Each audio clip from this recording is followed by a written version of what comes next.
লে ভাই তোরা তো বর্তমান ঢাকায় এসে বুঝছিস, একটা প্রোগ্রাম বানান এবং আর একটা কাজ কর ভাই, ওই যে নোংরা ফেলে আছে না, ওগুলো খোলা করে দিবি, ফোন করে দিবি।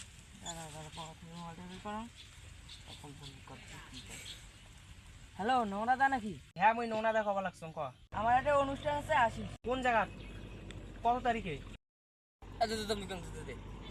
হ্যালো ভাই, আজ পোতাপাটা কিলকেন্দ্র হাই স্কুলের মাঠে 29 তারিখ ফাঁকা আছিস?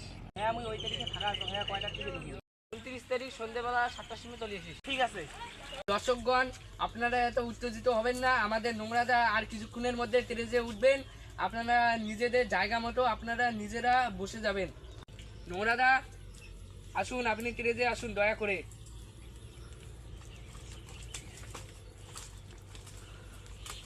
সুমন মালাকার, আপনি যেখানে থাকুন না কেন, আমাদের নোংরাদার জন্য যে ব্যাস আর রাজবংশী গামছাটা আপনি তাড়াতাড়ি আমাদের স্টেজে নিয়ে আসুন।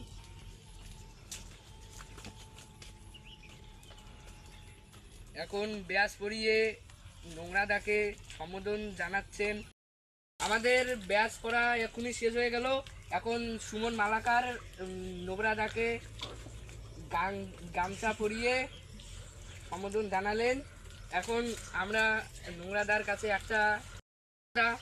আমি তোমাকে একটা কথা বলবো যে আমাদের ভাইয়েরা এতক্ষণ থেকে তোমাকে দেখার জন্য অপেক্ষা করে আছে। আপনারা সবাই কেমন আছেন? আপনারা কি আমার ভিডিও দেখেন? আমার ভিডিও তোমাদের কি কেমন লাগে? আমার একটা 25 তারিখে নতুন একটা গান আসছে, গানটা দ্বারা তোমাদেরকে একটু রিংটোন শোনাই।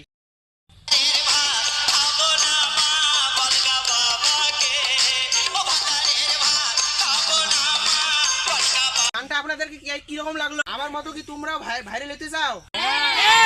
তোমাদের কম বয়সে বিয়ে করতে লাগবে, তোমার বউ টিকে জগাড়ি নাচ করবে আর তোমরা ভিডিও করবে, তাড়াতাড়ি তাহলে তোমরা ভাইরাল হয়ে যাবে আমাদের মতো।